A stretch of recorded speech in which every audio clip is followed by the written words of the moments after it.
Gaza ai làm răn lá vàng trong trường làm bên màu oanh cười lan lên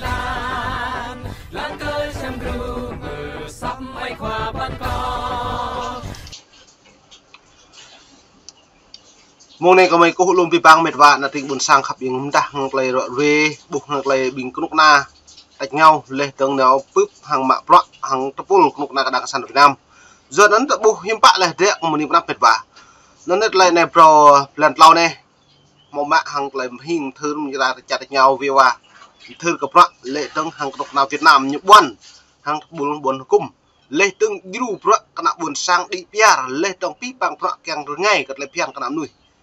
giờ nên bread mở cờ lại rẽ pi bằng pro cái như mạ pro lên tầng pul như bọn krung hàng pul hàng chơi Joe Biden nên tổng thống Joe Biden hiếm bạn vừa cất trà đồng tách nhau màu đang bua đã hít lên này tây nhủ vừa ta pi hàng lại nó lại nhủ nào hàng nguyên phú trọng lên mạ pro hàng cái mạ can hàng bình đẳng cộng sản Việt Nam lũ đang còn đừng giờ nên lại này rẽ có mỹ đã bị thấu một vài sam pi bằng pro ta xem lăng cái như tiếp lên cái xem lăng cái pro nhủ ký kết hơi đang hiếm bạn lại tôi hàng công nộp cái sản Việt Nam Joe Biden đấy đang có sẵn pẹ ha bờ đá nhú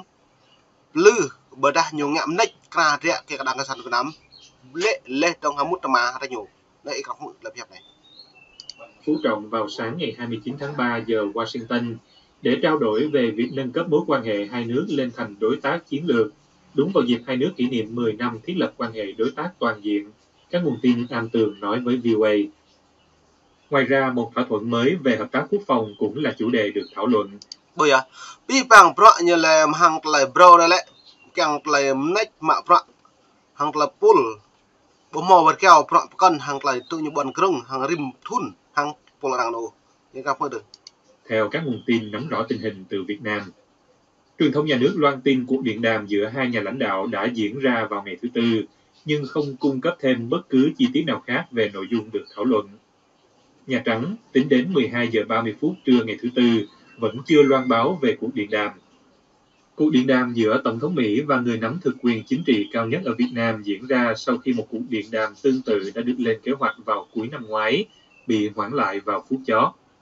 Việc nâng cấp mối quan hệ hai nước lên thành đối tác chiến lược là một trong những nội dung đang được quan tâm nhân kỷ niệm 10 năm quan hệ đối tác toàn diện giữa Mỹ và Việt Nam. Hợp tác toàn diện. Duyệt lên này hợp tác toàn diện này hiếm bạn pi bằng pro như ngay cả.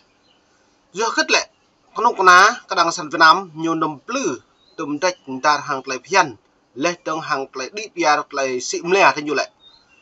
Ta có mình mong nhiều hợp tác song phương lên trong thương mại tự do. Tại nhiều ta mình lại từ nhiều màu lấy ta mình xăm pi bằng pro bốn màu lại đỡ mệt vả. Duyệt hàng nó nữa rim thun nhiều nào rim plan như nó bị chả cái pro bòn bên đập rằng nhưng không được. Tiến triển trong mối quan hệ của hai nước thời gian qua có phần chậm lại, theo nhận định của một số. Bí hàng lại này lại nhiều nhẹ buồn krung hàng lại đi bia đó, xăm bí hàng lại hiếm bạ bù màu đi bia đó, bự run chảy, bơi lại lại nhiều tụ bị pet, tụ mạ cứ tụ chầm pieng, tụ nhẹ sát các buồn sang buồn lên cái như phủ. Giờ nó nhân quyền về tôn giáo, lệ tầng quyền bình đẳng, bù màu lần chặt Việt Nam, nó nhiều bù màu đi bia đó. Lê trong vất còn ngăn xịm lea chặt tích chặt này hàng trả lấy suy thoại pim ai mà nên được là nên làm mơ đừng. Nhà quan sát, nhưng cuộc gọi này có thể là chỉ dấu cho thấy cả hai nước vẫn đang nỗ lực thúc đẩy bang giao vốn đã mở rộng đáng kể trong những năm qua. Trước đây ông Biden và ông Trọng đã từng gặp nhau vào năm 2015 trong chuyến thăm chính thức của. Lời này là lâu đi lại tổng thống Joe Biden hàng Nguyễn Phú Trọng lâu một búp lại mơ thốn lúc mà lâu đi giờ nó thờ nhiều búp là lại cái chữ bọa là nhiều tậu bọa là lại nhộn đi hàng buồn krung cặp tầm như hàng lần chặt nhau nhiều buồn krung lại 2020 2021 lê từng Việt Nam bù màu lại rin bùn lê từng nạp trong ta lê sẽ đi pia tôi lại phi bỏng xăm trúc 2023 này nhưng bạn bố đi pia mà tôi hình như buồn krung mà bù màu lê từng ta lấy nhân quyền nhiều màu mà thông tin tự do báo chí như màu mà bộ mẫu nên là lại đấy bị gặp phận gật lại rồi được. Ông Trọng đến Mỹ dịp hai nước kỷ niệm 20 năm thiết lập quan hệ ngoại giao. Ông Biden khi đó là phó tổng thống Mỹ.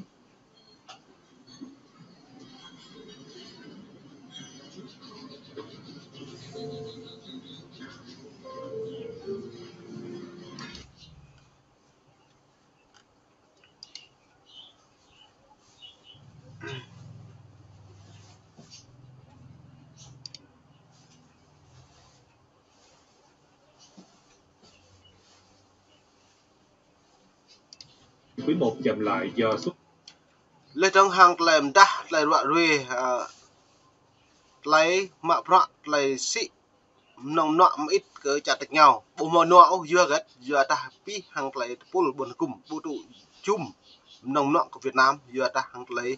cha cái nhổ màu bộ màu kỵ hiệp ước hàng tự do thương mại tự do WTO đó dưa gật lại WTO nó với dự riêng rằng danh cỡ lần chặt Việt Nam ta ba nuôi tự là lại tùy mút ma lần chặt nên lên trong chặt nó lại nhiều khầm màu nuôi có hẻm lên trong nhẹ tôi lệ phiền bằng thương mại nó lại chính đang tụ chủng dập nông nọ nhiều nên ấy gặp mức gật lại xịn nông nọ chặt tách nhau Việt Nam bèn chặt nhau xịn dập nông nọ bộ màu nọ để gặp một khẩu sụt giảm. Quân đội Mỹ tổ chức tập trận đa quốc bắn đạn thật ở Đức. Điện Kremlin nói cuộc chiến của Nga giữa Tổng thống Mỹ và người nắm thực quyền chính trị cao nhất ở Việt Nam diễn ra sau khi một cuộc điện đàm tương tự đã được lên kế hoạch vào cuối năm ngoái, bị hoãn lại vào phút chót. Việc nâng cấp mối quan hệ hai nước lên thành Tin tức về 4 nữ tiếp viên của hãng hàng không quốc gia Việt Nam được trả tự do chỉ sau mấy hôm bị câu lưu trong một vụ bắt quả tang vận chuyển hàng cấm, đang gây xôn xao dư luận với sự hoài nghi của dân chúng lẫn. Bố lại khật lại này có lúc nào cả sàn Việt Nam lại từng bình tiếp viên hàng không màu mạ máu bại cho tôi nhớ lời xị ma túy mà bia lận là cái như bù xăm bình này lại bù màu nấu cự lên một sự ăn ô màu mà nó làm sao cho ống nuôi nhẹ phọ cả đáng miệng mai nhổ có chứ có quyền nó lại chính phỉ giờ nó lại hiếm bạn lại bù này bù khá lạ lại bù từng kỹ cơ lại ma túy bia bạn đi mong cha rằng tiêu thụ lần trả thì cái nhập bộ bộ màu mạ cứ tìm cái so lại giờ là lùa rằng đội nhịp nhạc nó mùi mạch cỡ đáng có sán như lại trình nhập bao chè trình thì nhiều bố chứ mạ mà tụi trả được nhau rằng là kẹp cái nhau lại trình chẳng gì cái nào buồn sàng lập là cái nhập bộ nên vậy các mơ được giới am tường luật pháp. Giả sử tôi là công tố viên, tức là cơ quan bổ tội, thì rõ ràng là cái hành vi mà vận chuyển ma túy mà đang được dư luận xã hội quan tâm đó đối với 4 cô tiếp viên hàng không